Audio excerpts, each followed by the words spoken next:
Isso não é mágica. Aqui trabalham bem disponível em grande quantidade em qualquer lugar. O trabalho é realizado por ar, mais precisamente ar comprimido.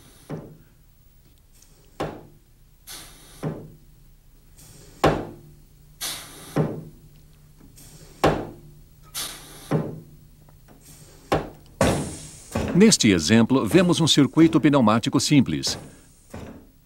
É o ar comprimido que movimenta o cilindro em ambas as direções e que também comanda a válvula. Esta, por sua vez, direciona o fluxo de ar para a câmara correspondente. Tudo isso depende do botão estar acionado ou não. Portanto, o ar comprimido é um meio de comando e de trabalho.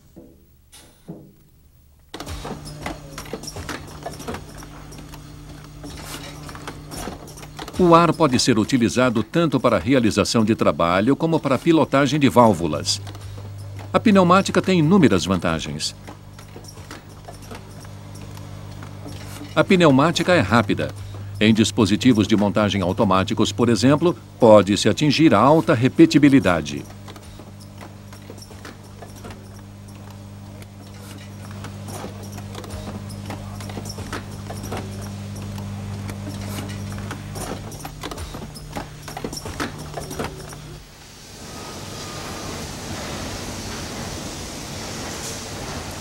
O ar comprimido preparado é um meio limpo. A indústria têxtil e alimentícia tiram grande proveito disso, pois lá os produtos não podem, em hipótese alguma, sofrer contaminação durante o processamento. Além disso, o ar já utilizado pode ser liberado ao meio ambiente, não existindo necessidade de conexões de retorno. Na produção em sala limpa, frequentemente são utilizadas instalações pneumáticas.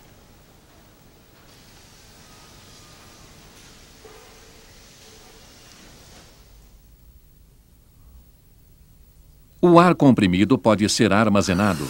A vantagem disso é que ele pode ser mantido em estoque num reservatório.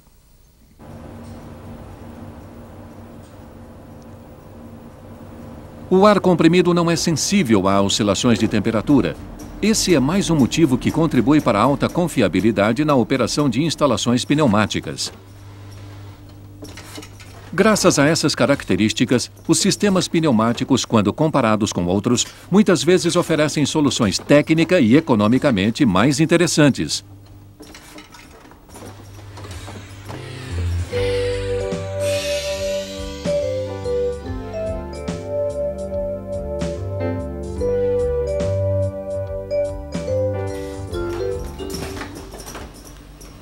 Para que se possa compreender os fenômenos mais importantes da pneumática, é necessário conhecer alguns princípios físicos. A pressão. Toda a superfície terrestre sofre os efeitos da pressão atmosférica. Embora varie um pouco em função das relações geográficas e climáticas, no meio técnico se aceita como referência o valor de 100 kPa para a pressão atmosférica. Qualquer pressão acima desse valor denomina-se pressão de operação, PG. Essa pressão normalmente é indicada pelos manômetros dos equipamentos pneumáticos. Por convenção, quando utilizamos P sem nenhum índice, estaremos nos referindo à pressão de operação. Pressões inferiores a 100 kPa são denominadas pressão de vácuo, PV. A pressão absoluta é composta pela pressão de vácuo somada à pressão de operação. O ar pode ser comprimido. O ar comprimido e, portanto, sua energia podem ser armazenados. O ar comprimido tem a tendência de expandir-se após sofrer compressão. Assim, a energia armazenada é novamente liberada, podendo ser convertida em trabalho mecânico. Portanto, a energia utilizada para movimentar o êmbolo do compressor foi transferida para o ar comprimido e armazenada no interior do balão. Em seguida, pôde ser convertida em energia cinética no movimento do carrinho. Outro exemplo, agora sem reservatório intermediário. O trabalho humano de bombear é convertido em trabalho mecânico com o qual se levanta a carga, uma vez que a energia armazenada no ar comprimido é transferida a um cilindro pneumático.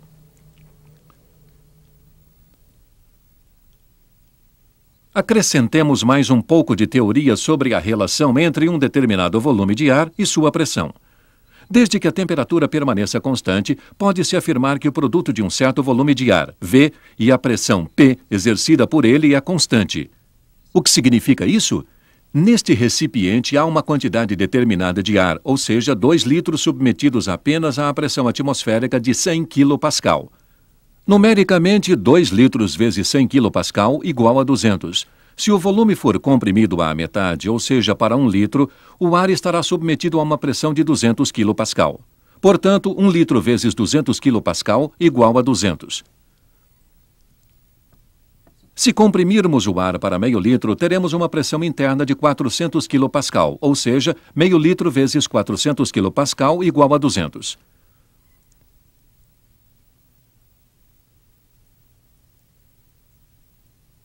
E para que precisamos conhecer esta equação na pneumática? Vejamos um exemplo. Um compressor tem taxa de compressão de 7:1.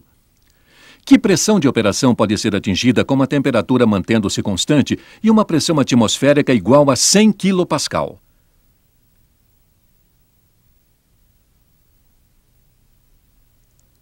Essa fórmula indica, portanto, que os produtos são iguais.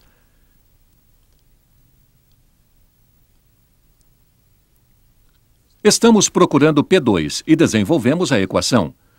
Substituindo os valores, obtemos P2 igual a 700 kPa de pressão absoluta.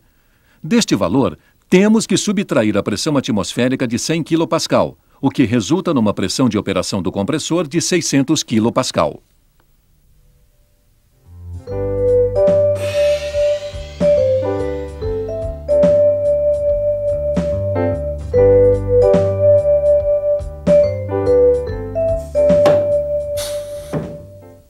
O ar comprimido necessário para a operação de instalações pneumáticas deve atender a certas exigências.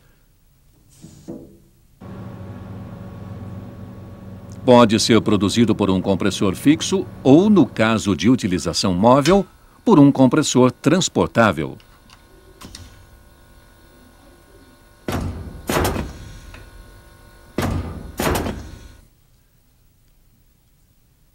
Há diversos tipos construtivos de compressores, dos quais 2 serão apresentados rapidamente. Primeiro, o compressor de pistões. É o compressor mais utilizado.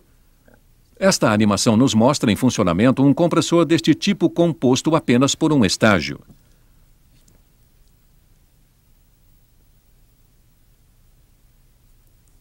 Segundo, o compressor rotativo de duplo parafuso. Neste tipo de compressor, 2 roscas sem fim engrenadas entre si deslocam o ar da entrada para a saída. Tem a vantagem de fornecer ar comprimido de modo uniforme, ou seja, sem pulsação. Depois da unidade de compressão, existe uma unidade de resfriamento acoplada ou não à primeira. Nela resfria-se o ar comprimido por meio de trocadores de calor e elimina-se o óleo contaminante proveniente do compressor. Em seguida, no circuito de alimentação, temos o reservatório. Ele reúne as seguintes funções. Primeira, armazena o ar comprimido. Isso faz com que o compressor não precise funcionar continuamente, apenas quando houver função. Segunda, minimiza oscilações na pressão, ou seja, mesmo com consumo variável, o fornecimento de ar acontece de maneira uniforme. Terceira, condensa a umidade contida no ar em razão do resfriamento provocado pela troca de calor do reservatório com o meio ambiente.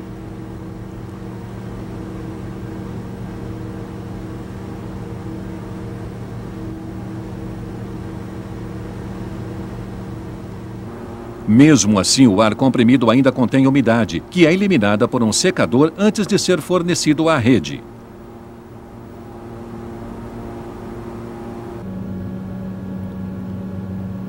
No planejamento da unidade produtora de ar comprimido, recomenda-se o superdimensionamento da capacidade da rede em relação ao consumo previsto. Ampliações posteriores têm custo bastante elevado.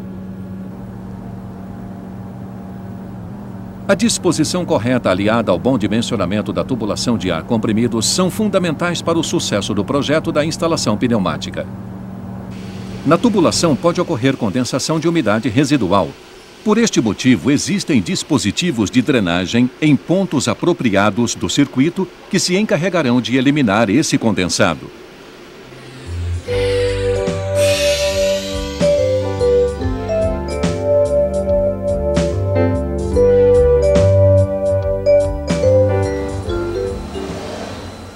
A preparação final do ar comprimido acontece próximo do ponto de consumo, ou seja, na entrada da máquina. O ar comprimido utilizado nas instalações pneumáticas deve atender a duas condições essenciais. Ele deve estar seco e limpo, para que não ocorra entupimento dos estreitos canais dos elementos pneumáticos, o que causaria problemas à instalação.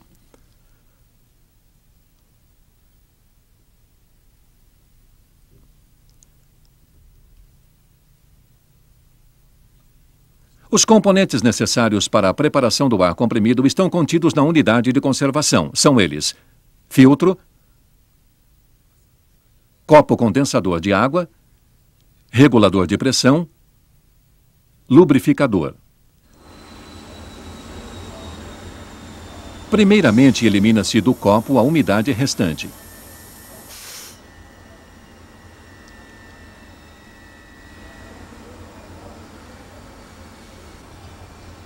Após retirá-lo, encontramos um filtro onde ficarão retidas eventuais impurezas encontradas na tubulação, por exemplo, ferrugem.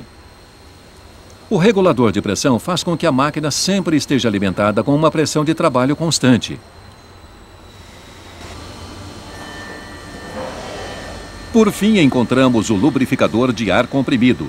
Ele se faz necessário quando forem utilizados elementos pneumáticos que não possuam autolubrificação.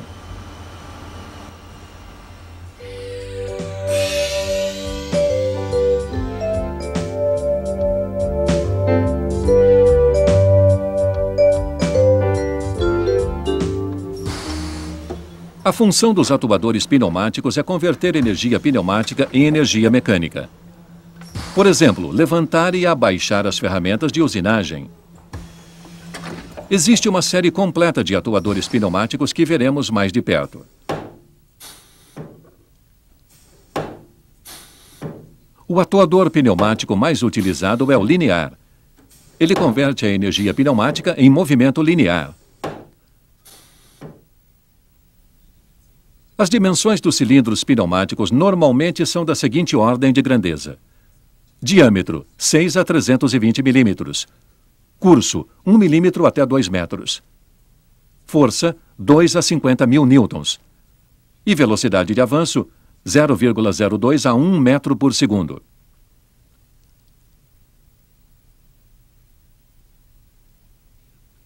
O cilindro de simples ação.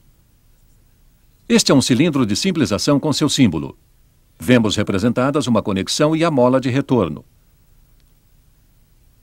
Aqui o ar pressiona o êmbolo contra a ação de uma mola.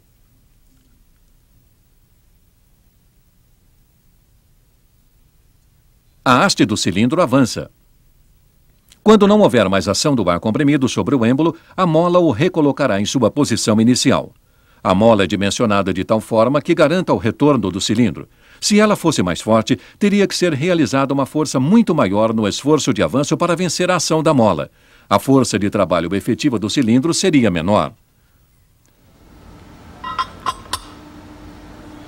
Cilindros de simples ação são utilizados, por exemplo, para a fixação de peças,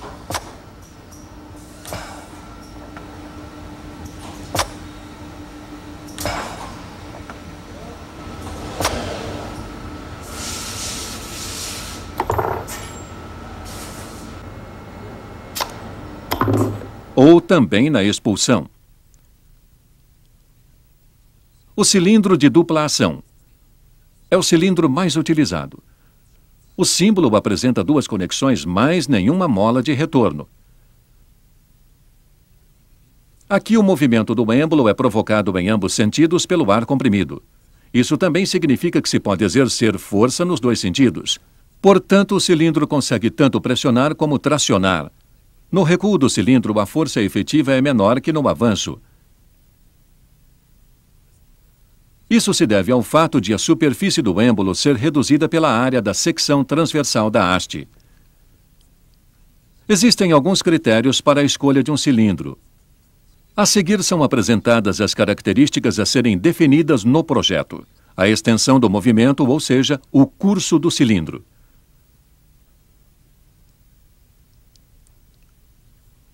A força necessária no avanço e no recuo do cilindro.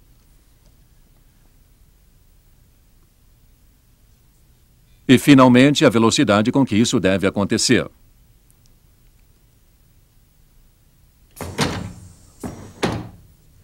A força e a velocidade estão relacionadas entre si.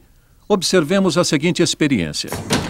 Com cargas iguais, os dois cilindros avançam com a mesma velocidade. Aumentamos a carga à esquerda e já percebemos a diferença.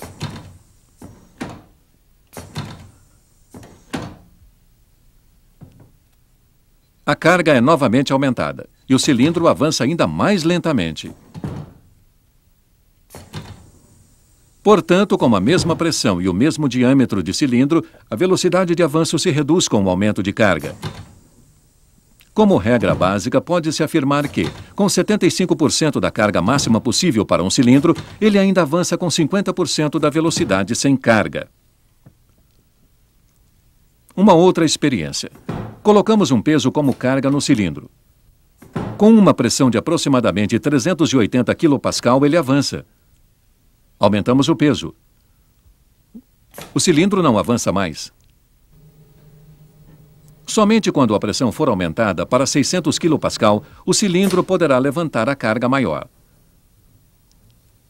Portanto, mantido o diâmetro do cilindro, a pressão de trabalho e a carga estão estreitamente relacionadas.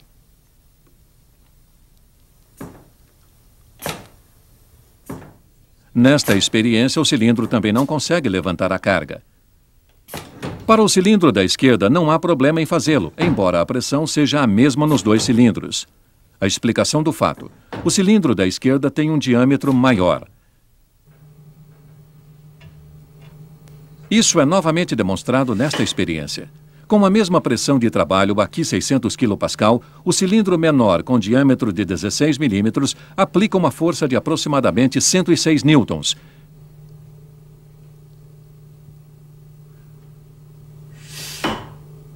Enquanto o cilindro de 25 mm de diâmetro exerce uma força de 262 newtons. Para este cilindro de 32 mm de diâmetro, a força chega a quase 420 newtons. Tudo isso levado a uma equação resulta que a força é o resultado da área do êmbolo multiplicada pela pressão de trabalho. A escolha do diâmetro do cilindro é fundamental para obter-se a força desejada. Além disso, a frequência do movimento, a pressão e o consumo de ar comprimido são variáveis importantes. Nas mesmas condições, um cilindro menor consome menos ar que um maior. Neste dispositivo de furação automático são utilizados cilindros de dupla ação de várias dimensões.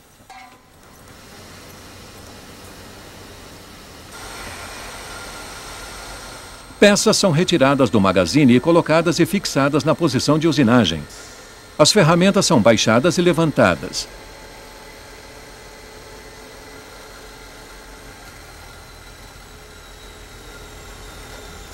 E, posteriormente, a peça pronta é retirada e expulsa.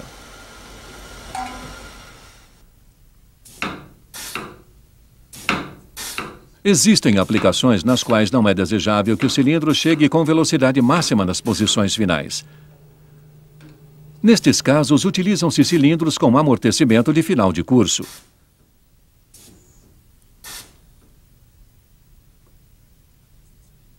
Nestes cilindros, interrompe-se o escape livre de ar para o meio, pouco antes do final do curso. Cria-se, assim, um colchão de ar que amortece o movimento. Esse ar é liberado para o meio através de um estrangulamento. Normalmente, esses cilindros possuem amortecimento de final de curso regulável.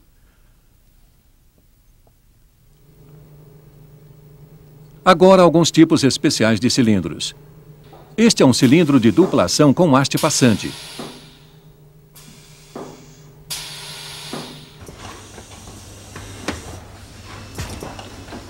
Ele tem as seguintes vantagens. Pelo fato de a haste ter mancais dos dois lados, obtém-se um posicionamento lateral muito preciso, mesmo quando a ferramenta não estiver alinhada com o eixo da haste, como aqui.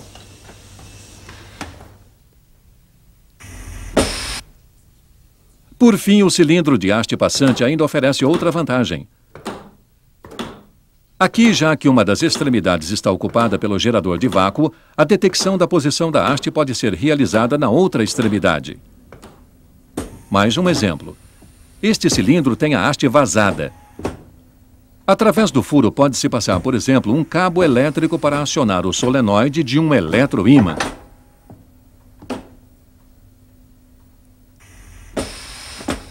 Ou, como aqui, trabalhar com vácuo. Também é possível escoar-se líquidos pelo interior da haste.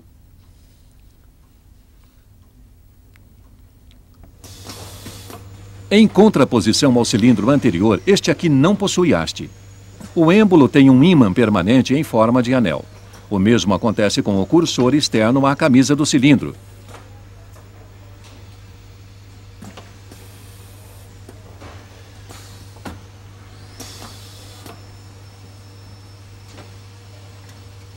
Quando o ar comprimido movimenta o êmbolo magnético no interior do cilindro, o cursor acompanha-o com grande precisão. O cilindro sem haste é utilizado principalmente para cursos de deslocamento muito longos, até 10 metros.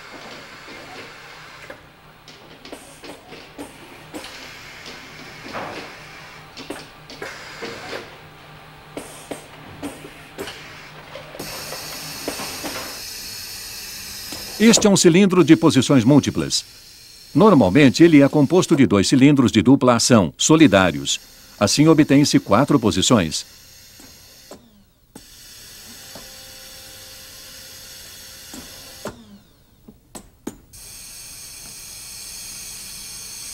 A peça trabalhada passa pelas 4 posições de usinagem.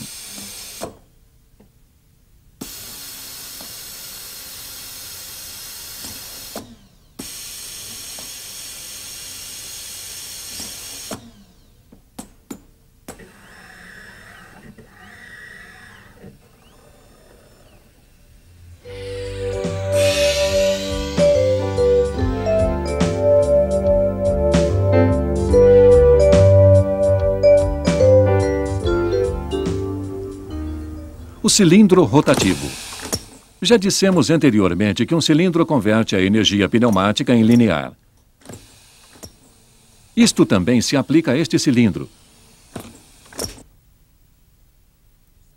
Mas, devido à sua construção, o movimento linear é transformado mecanicamente em um movimento rotativo.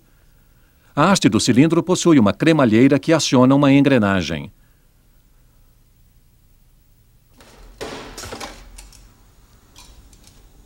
Aqui um cilindro giratório é utilizado para fornecer energia mecânica na prensagem de peças.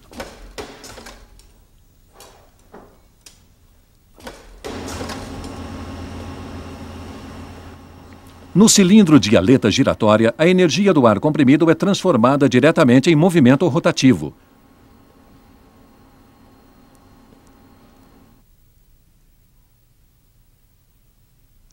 O ângulo de giro é ajustável. O torque máximo pode chegar a 20 newtons-metro.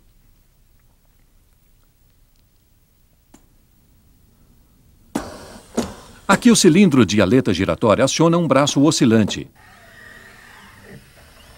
Neste dispositivo, ele é utilizado para virar peças.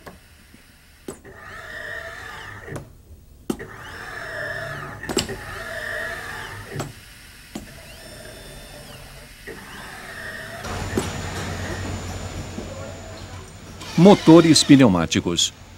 Nesta parafusadeira, a energia pneumática é convertida em movimento giratório através de um motor de palhetas.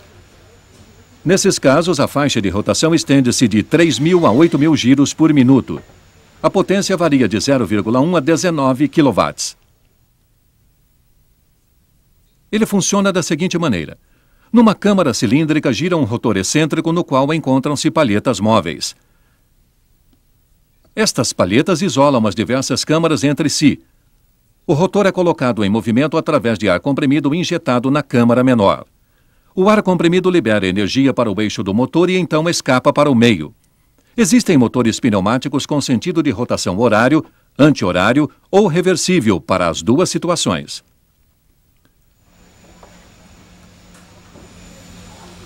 Neste local, motores elétricos têm suas tampas parafusadas. O acionamento das parafusadeiras é feito por motores de palhetas. Os motores pneumáticos também são indicados para áreas onde existe o risco de explosão.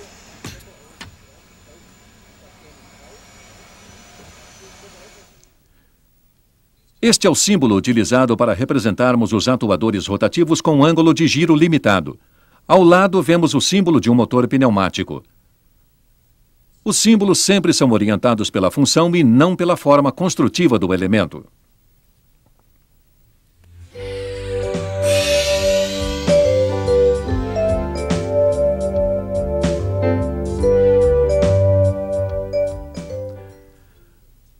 Na pneumática, as válvulas têm como funções: abrir e fechar o caminho para o ar comprimido, regular sua pressão, dosar sua vazão e, por fim, direcionar seu fluxo.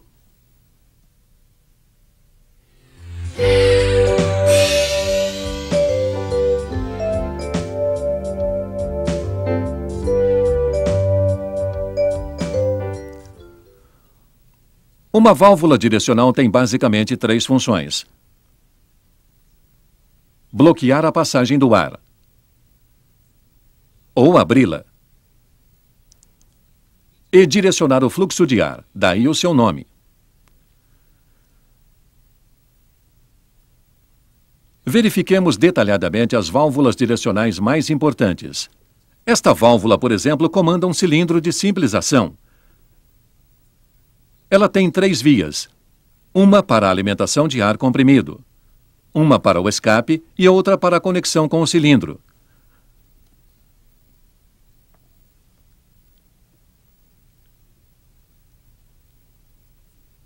Além disso, ela tem 2 posições de comutação. Estes 2 critérios, número de posições e número de vias, dão nome à válvula. Trata-se de uma válvula direcional 3-2 vias, e este é o seu símbolo. Seu funcionamento. Na posição de repouso, o ar comprimido é aplicado à válvula, porém o caminho está interrompido. O cilindro está na posição de repouso. Quando a válvula é acionada, o seu carretel é deslocado. O ar comprimido agora pode chegar ao cilindro que avança. Quando a válvula é reposicionada pela mola, ao soltarmos o botão, o ar que estava retido no cilindro escapa e a alimentação é interrompida. O cilindro então retorna por ação da mola encerrada dentro dele. Válvulas direcionais 3-2 vias frequentemente são válvulas de assento, como apresentado aqui.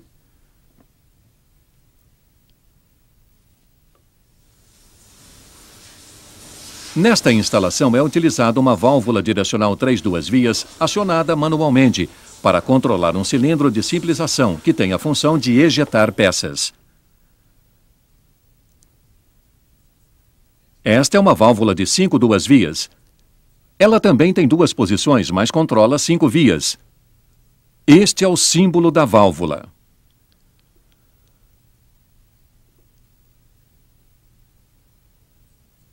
Como exemplo, apresentamos o controle de um cilindro de dupla ação.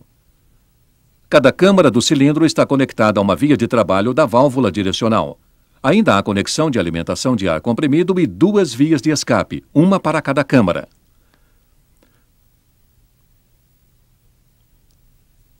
Quando a válvula é acionada, o ar comprimido vai para a câmara da esquerda, enquanto a câmara da direita é despressurizada. Ao comutarmos a válvula, as vias se invertem e o cilindro recua. Aqui o trajeto do ar comprimido é direcionado uma vez para a câmara esquerda e outra para a direita. Alternadamente, as respectivas vias de escape são bloqueadas ou liberadas. Este dispositivo de fixação mostra o comando do cilindro de dupla ação através de uma válvula direcional 5-2 vias de operação manual.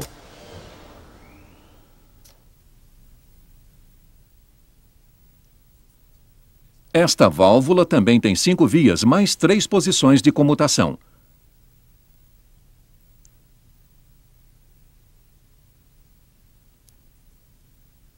Portanto, é uma válvula direcional 5-3 vias e este é o seu símbolo.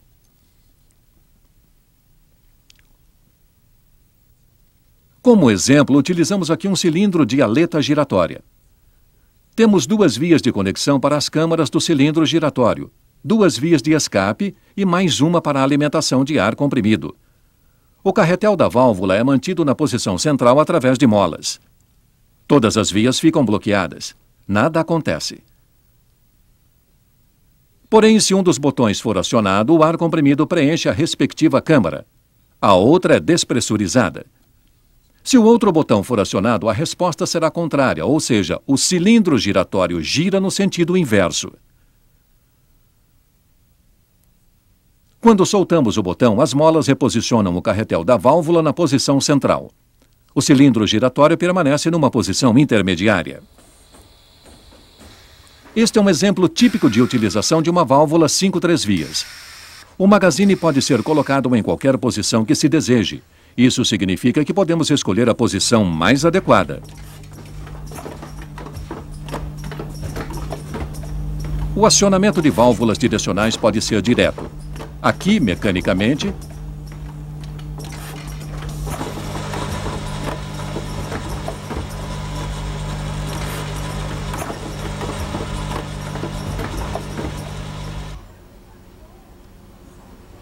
ou indiretamente através de um botão que aciona pneumaticamente uma válvula direcional.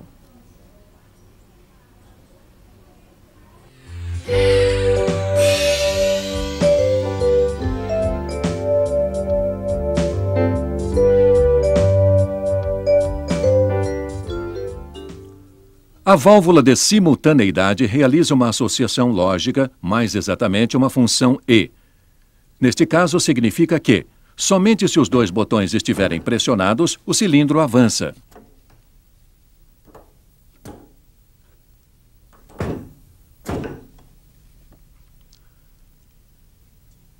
No recurso gráfico, podemos ver o funcionamento do elemento E. Ele tem 2 entradas. Se houver pressão somente em uma delas, o carretel bloqueia a passagem.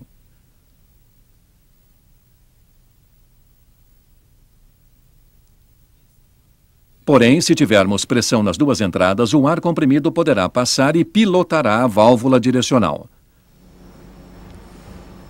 Na prática, isto acontece da seguinte forma. Nesta máquina são prensados mancais em suas caixas. Para baixar a prensa, são necessárias 2 condições: que haja um sinal de partida e que a alimentadora do anel de retenção do mancal esteja na posição de repouso. Caso contrário, poderia ocorrer uma colisão.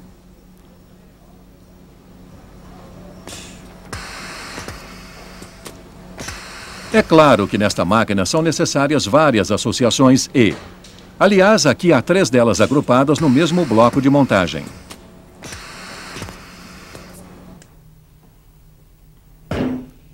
Outro tipo de associação lógica é a válvula alternadora. No nosso exemplo, isso significa que quando um ou outro botão for acionado, o cilindro avançará.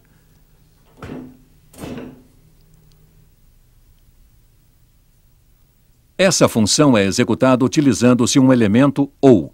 Esta válvula também tem 2 entradas. Quando houver um sinal em uma delas, a passagem de ar comprimido fica livre e a válvula apresenta sinal na saída.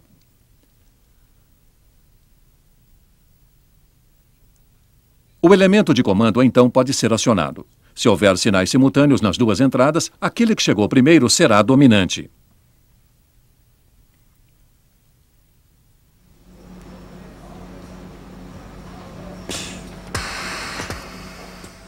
O comando de partida desta máquina pode ser dado de 2 formas diferentes: pressionando o botão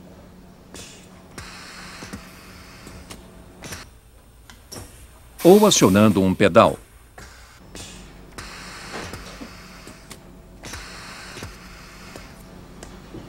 Esta associação OU é feita através de uma válvula alternadora.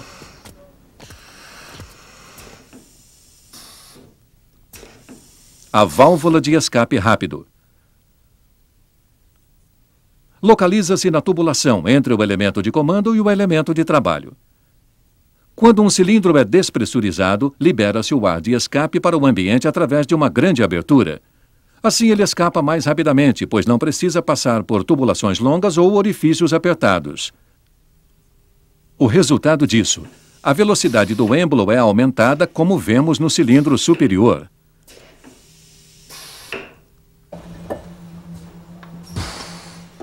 Em cilindros com grande volume como estes, obtém-se frequências de operação significativamente mais elevadas, pois o retorno do êmbolo acontece mais rapidamente.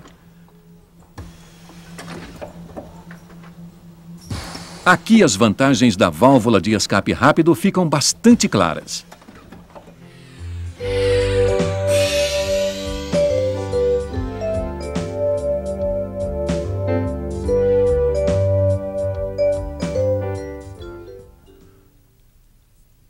A válvula reguladora de pressão tem a função de manter constante o valor de pressão ajustável. Isso ocorre quando alteramos o volume de ar que passa pela válvula.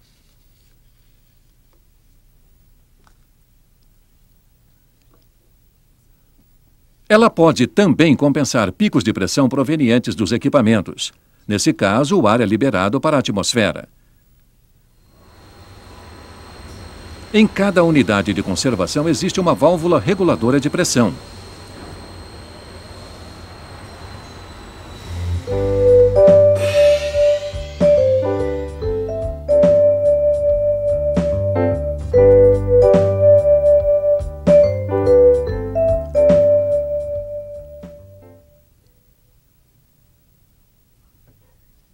Numa válvula reguladora de fluxo, há um estrangulamento na passagem do ar. Assim, pode-se controlar a vazão e, consequentemente, a velocidade dos atuadores. A válvula reguladora de fluxo unidirecional, como o nome já diz, consiste de um estrangulamento e de uma válvula de retenção. Ela regula o fluxo só em um sentido. No outro, o ar pode passar livremente.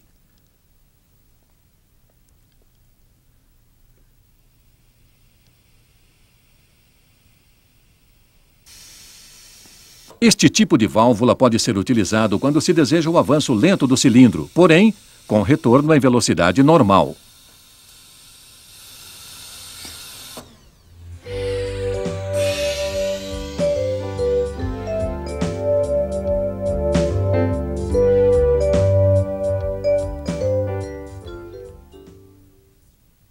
Válvula de sequência é utilizada nos circuitos dependentes da pressão. Somente quando a pressão regulada no piloto da válvula for atingida é que teremos a sua comutação.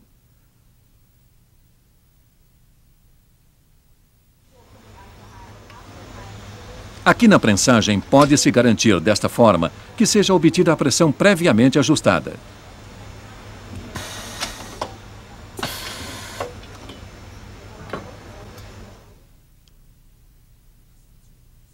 Válvula temporizadora. É uma combinação de válvula reguladora de fluxo com retenção, reservatório de ar comprimido e válvula direcional. Através do ajuste do estrangulamento, pode-se alterar o volume de ar que adentra o reservatório. Assim, também é possível alterar o tempo necessário para que se atinja a pressão de comutação da válvula direcional.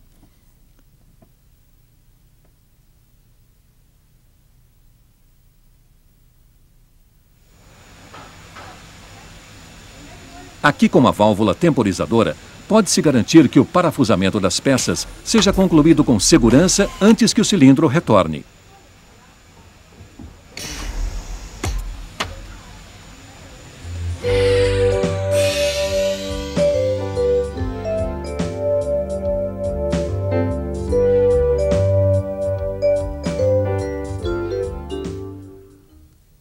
No capítulo referente a válvulas direcionais, já vimos dois exemplos de acionamento de válvulas. A operação direta e a operação indireta. Esta última é a preferida na prática, visto que o emissor de sinal e a válvula de comando podem estar fisicamente separados. Verifica-se tal exigência na maioria dos projetos mecânicos. A emissão de sinal aqui só depende do operador, ou seja, o acionamento da válvula é manual. Este método é encontrado, por exemplo, na operação de prensas.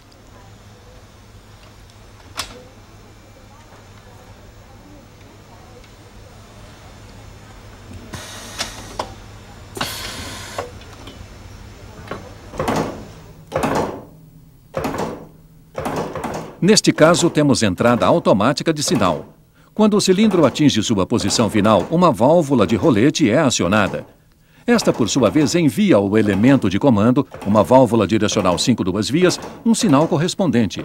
Isso resulta no movimento de retorno do cilindro. Assim, o cilindro pode ser acionado novamente. A válvula de rolete tem a função de um sensor, ou seja, ela detecta a condição e emite o sinal correspondente.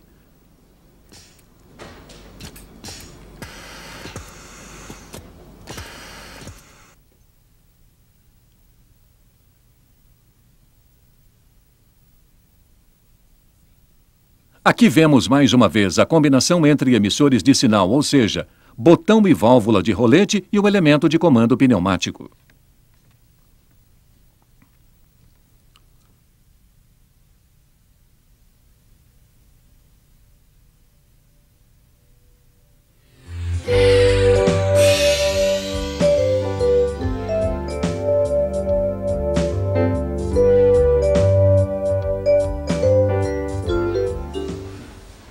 Uma instalação pneumática tem a função de realizar determinado trabalho com a ajuda de ar comprimido.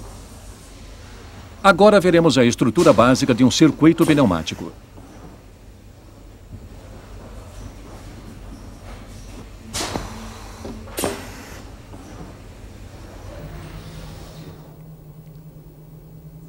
Primeiramente, encontramos na linha de alimentação da máquina a unidade de conservação. Nela, o ar comprimido é preparado de acordo com as necessidades específicas da instalação.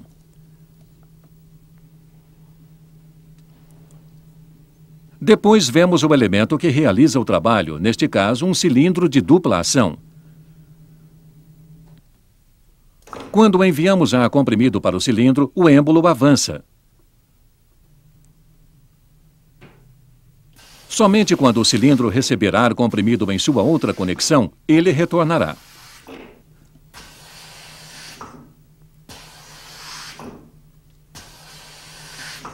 Para executar essa alternância na alimentação de ar comprimido, necessitamos de uma válvula direcional.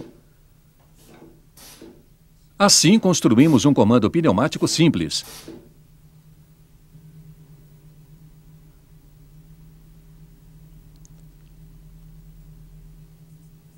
Porém, na prática, raramente ocorre o acionamento direto do elemento de comando. Isso normalmente ocorre através de elementos de sinal.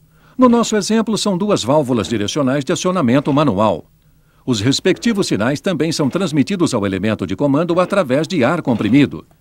Mas aqui também se vê um outro efeito. Não existe a necessidade de mantermos os botões acionados para realizarmos o movimento. Um simples pulso comuta a válvula de comando e esta memoriza o sinal. Ampliemos um pouco mais as funções do nosso circuito. O cilindro só avançará quando os dois botões da esquerda forem pressionados.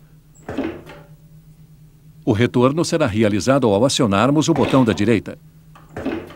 Para isso, o circuito recebeu, além de mais um botão, também um elemento processador, no caso, o elemento E, que satisfaz a condição de simultaneidade. Somente quando os dois botões estiverem pressionados, o elemento de comando será acionado e o cilindro avançará. Agora vemos a estrutura básica de um circuito pneumático relacionada às funções de cada elemento.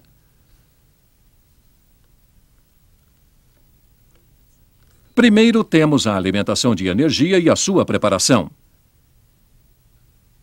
Depois vêm os elementos de sinais.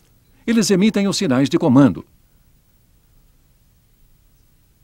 O elemento processador emite sinal somente quando todas as condições estiverem satisfeitas. No nosso caso, pressionados os dois botões, o elemento de comando receberá um sinal e permitirá, assim, o avanço do cilindro. Em instalações simples, as funções de emissão e processamento de sinais e comando podem ser realizados por um único componente. Como neste caso, com uma válvula direcional acionada manualmente.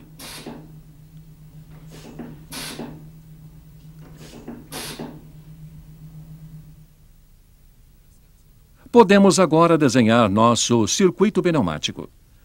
Primeiramente, a alimentação de energia e o cilindro de dupla ação no nível dos adutores. Como já vimos, precisamos de uma válvula direcional 5 vias para comandá-lo. Neste conjunto, a válvula de acionamento manual assume as funções de elemento de sinal, de processamento e de comando. Mas em nosso exemplo, colocamos 2 botões para o movimento do cilindro. A válvula direcional 5 vias passa a ter somente as funções de elemento de processamento e comando. Para que se possa incluir a associação lógica E, introduzimos o elemento E como elemento de processamento. Agora, a estrutura básica de um comando pneumático em 5 níveis fica clara. Alimentação de energia. Elementos emissores de sinais. Elementos de processamento de sinais. Elementos de comando. Elementos atuadores.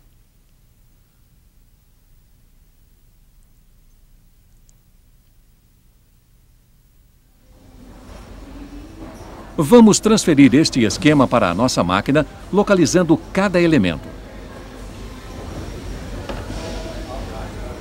A unidade de conservação no nível da alimentação de energia.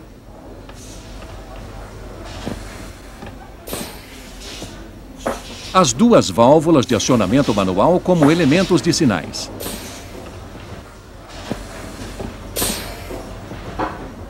O elemento de processamento de sinais.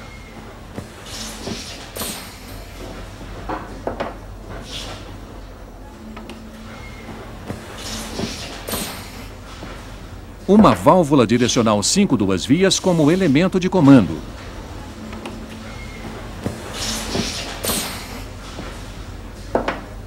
E, por fim, como elemento atuador, um cilindro de dupla ação.